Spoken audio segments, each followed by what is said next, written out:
Part 19 of this loser attempting to undo 20 years of hoarding and declutter his life one box at a time. Welcome back to part 19. So I've decluttered quite a bit so far. I've gone through my music CDs and I've put them into a proper storage box, so that's going to go in the loft. And this is all of the video game manuals and stuff that I decided to get rid of, so that needs to be listed. And then here I've got a bunch of sealed Switch games, and up next is a bunch of PS Vita games as well.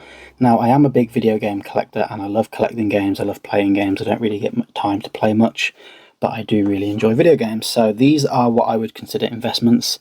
Now, yes, I'm a bit of a hoarder and a bit of a collector, but I do like to plan ahead and try and sort of identify what I think might be valuable in the future. And as I have a big interest in video games, I kind of have a hunch of what I think could rise. So this is my PS Vita collection. I love the Vita and I love collecting for it, but these are all like limited edition video games which I kind of bought at quite a high price, but they are very limited quantities and I'm hoping that those will go up in the future.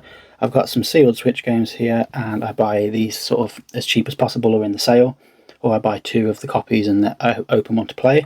Everything left in this box is all like retail games. These aren't limited edition or limited quantities. However, they are ones that I have purchased from, say, Amazon, or there's a few video game sites in the UK that have sales, like thegamecollection.com, I think it is. And I just try and buy them when I see them cheap or on sale on Black Friday and things like that. And I'll buy quite a few copies and I'll just sit on them. So whilst I could sell these and let these go now, some of them I've only bought within the last year or two, so the value won't be there right now.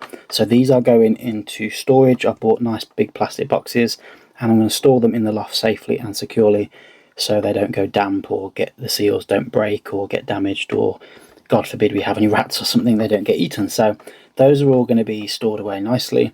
These are some more Vita games. These are quite expensive and collectible. Now, don't get me wrong, like I spent a lot of money on these and I could sell them and get some money back, but I'm attached to these. I still like the Vita, I still play the Vita now and again, and these are ones that I do want to sort of keep, and I'm trying to get a lot of games for them, so I don't want to sell these just yet. So this is me just sort of going through what's in my room and what's to be stored in the loft and get rid of, really. So by the end of the weekend, I want to have a nice clean floor space in my room.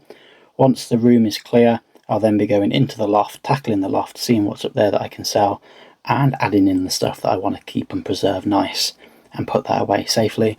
And then after that, my room will be nice and tidy, and then I can go and tackle the garage, which is probably the worst bit, which I haven't really done much in the garage just yet. So that's going to be the biggest task. So follow for part 20.